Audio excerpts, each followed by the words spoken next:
right, here's a tour of the sawmill. As you can see, they're cutting nice and square. Blade, wheels. This is a really cool feature. This is the clutch,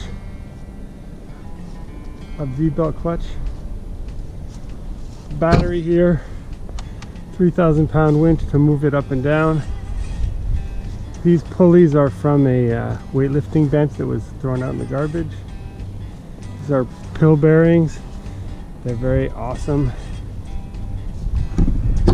The base right here, that's from the same weightlifting equipment that was thrown out.